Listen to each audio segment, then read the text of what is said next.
नमस्कार दोस्तों, हमारे चैनल के अंदर आपका स्वागत है। दोस्तों, माँ देवी के पावन त्यौहार नवरात्रि की आप सभी को हार्दिक शुभकामनाएं। दोस्तों, नवरात्रि में घोड़े पर सवार होकर माता रानी का आगमन होगा।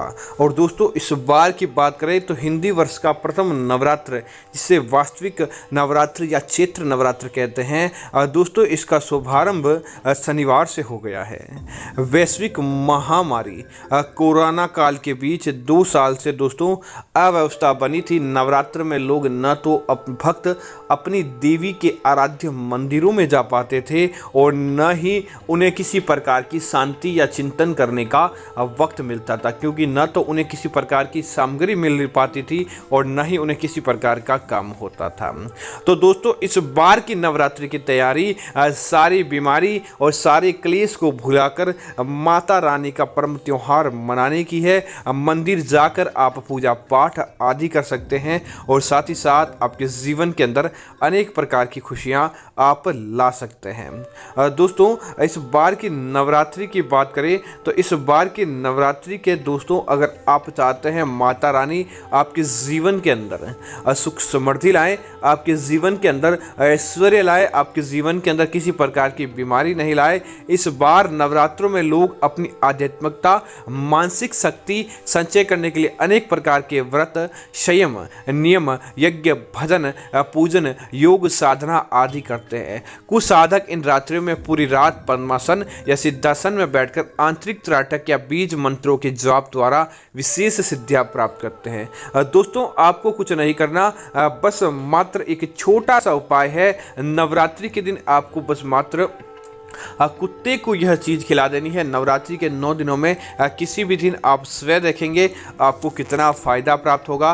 घर परिवार के ऊपर से आने वाली बड़ी से बड़ी समस्याएं भी समाप्त हो जाएगी। तो दोस्तों, बात करते हैं उपाय की। दोस्तों, कुत्ते को भगवान शनिदेव का परम भक्त माना गया है और वाहन भी माना गया है। और दोस्तों, अगर दूसरी चीज़ की बात करें तो काल भैरव जो क्षेत्रपाल होते हैं, क्षेत्र की रक्षा करते हैं, हमारे सारे क्षेत्र की रक्षा करने वाले भैरव होते हैं, उनका भी परम भक्त और उनका वाहन काल भैरव का भी काला कुत्ता माना जाता है। और दोस्तों, दूसरी सबसे बड़ी बात यह है कि नकारात्मकता को सबसे ज़्यादा अगर कोई व्यक्ति देख पाता है तो दोस्तों वह कुत्ता ही होता है। जिससे उसके आसपास किसी प्रकार की कोई नकारात्मकता होती है तो वह भी पता चल जाती है कि क्या समस्याएं आपके जीवन के अंदर है और किस समस्या की वजह से व्यक्ति परेशान चल रहा है, तो वह भी पता चल जाता है।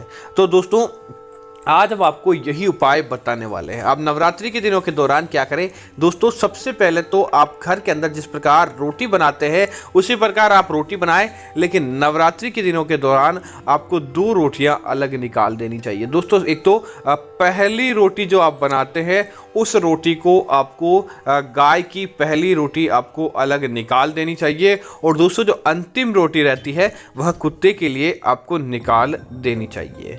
उसके बाद क्या करें कि कुत्ते की गाय की रोटी है उसके ऊपर घी या गुड़ लगाएं। और दोस्तों, जो कुत्ते की रोटी रहती है उसके ऊपर आपको सरसों का तेल या फिर आप तिल का तेल लगाएं और उसके ऊपर शक्कर के दाने थोड़े से भूर के या वह भी ऐसे ही रहने दें। अब क्या करें, परिवार के जो सदस्य है जिसके हेतु आपने उपाय किया है, आपके घर परिवार का कोई भी सदस्य है जिसके लिए आपने उपाय किया, उसके माथे से 7 बार आपको वह ओसार लेना चाहिए। 7 बार ओसारने के बाद आप क्या करें कि आप उस व्यक्ति से जीवन से दुश्मन, परेशानी, किसी प्रकार की शत्रु बाधा या जो भी आप उसकी बाधाओं का सामना कर रहे हैं उसके निवारण हेतु भगवान से प्रार्थना करें।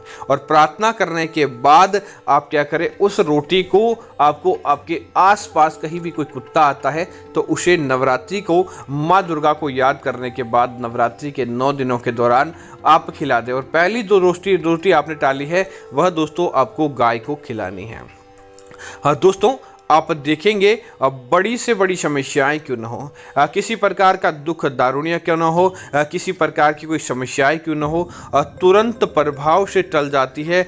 आपको आपके जीवन के अंदर अच्छी चीज़ देखने को मिलती है, आपको आपके जीवन के अंदर किसी प्रकार का दुख दारुण्य देखने को नहीं मिलता है और आपका काम आसानी से संपन्न हो जाता है बस मात्र इस उपाय को करने से ही।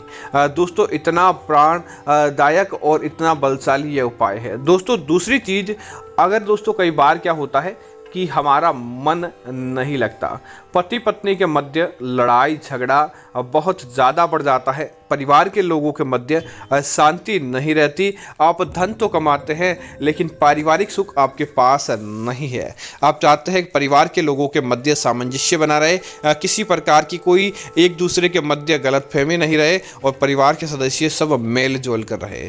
तो दोस्तों आपको एक काम करना है कि आप काले तिल के 7 प्रकार के दाने ले, 7 दाने ले ले या गिन के, या 7 मुट्ठी ले ले या 1 मुट्ठी ले ले, जो आपका सामर्थ्य है। उसके बाद क्या करें, उसके काले तिल के अंदर 7 प्रकार के आपको दाने मिलाने हैं, अलग अलग अनाज के, चाहे एक एक दाना मिलाए या एक एक मुट्ठी मिलाए, 7 आप अनाज ले लें। उसके बाद दोस्तों आपको क्या करना चाहिए, परिवार के जो सदस्य है जिनका मन इस प्रकार से उद्वेलित है या आप अपने हेतु करना चाहते हैं तो भी कोई बात नहीं, गंगा जल या पानी के अंदर उस अनाज को आप भिगो दें। भिगोने के बाद दोस्तों उसे अपने प्रेशर कुकर के अंदर आप उबाल लें या पानी के अंदर, जैसे भी आप उबालना चाहते हैं उस अनाज को दोस्तों आप मिक्स करने के बाद उछाल लें। दोस्तों जिससे क्या होगा कि आपके नवग्रह शांत होते हैं, ग्रह शांति मिलती है और साथ ही साथ कुंडली के अंदर किसी प्रकार की बाधाएं होती है तो 7 प्रकार का अनाज मिलाने से वह बाधाएं भी दूर होती है, और विशेष तौर से नवरात्रि के दिनों के दौरान।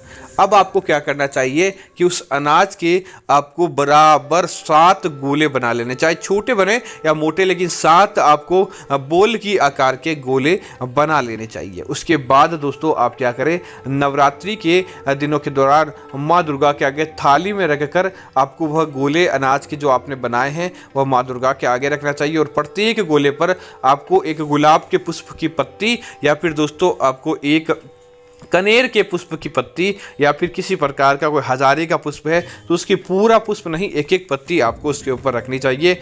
और माँ दुर्गा से आप अपने जीवन के अंदर जो विकार हैं उनको इन पिंड के अंदर डालकर समाप्त करने की प्रार्थना करें। और उसके बाद दोस्तों इन सारे पिंड को आप संपूर्ण घर के अंदर घुमा दें, और घुमाते समय इन पिंड के साथ आपको एक दीपक भी जरूर रखना चाहिए ताकि सार्थकता बनी रहे, सकारात्मकता टल जाए और नकारात्मकता इन पिंडों के अंदर आ जाए। ऐसा करने के बाद दोस्तों उस रात्रि को, नवरात्रि के दिन किसी भी दिन आपने ये उपाय किया है, उस रात्रि को तो आपको सो जाना चाहिए और सोते समय एक मंत्र बोले, ओम शनिश्चराय नमः, ओम शनिश्चराय नमः, ताकि भगवान शनिदेव आपके कष्टों का संपूर्ण रूप से संहार कर सके। ऐसा करने के बाद दोस्तों उन पिंडों को ले और आप अपने घर से बाहर आए। आपको बाहर आते ही पहला कुत्ता हो, गाय हो, जो भी जानवर आपको मिलता है उनको आप खिलाते हुए आगे बढ़ जाए। दोस्तों आपकी कितनी भी बड़ी क्यों न समस्याएं होगी तुरंत समाप्त होगी और आपको आपके जीवन के अंदर फायदा देखने को मिल जाएगा। तो उम्मीद करता हूं जानकारी आपको अच्छी लगी होगी। ऐसी अन्य जानकारियों के लिए आप हमारे चैनल को सब्सक्राइब करें और साथ ही साथ वीडियो को लाइक और शेयर करना ना भूलें ताकि इस प्रकार की जानकारी आपको मिलती रहेगी। धन्यवाद मित्रों, जय श्री राम मित्रों।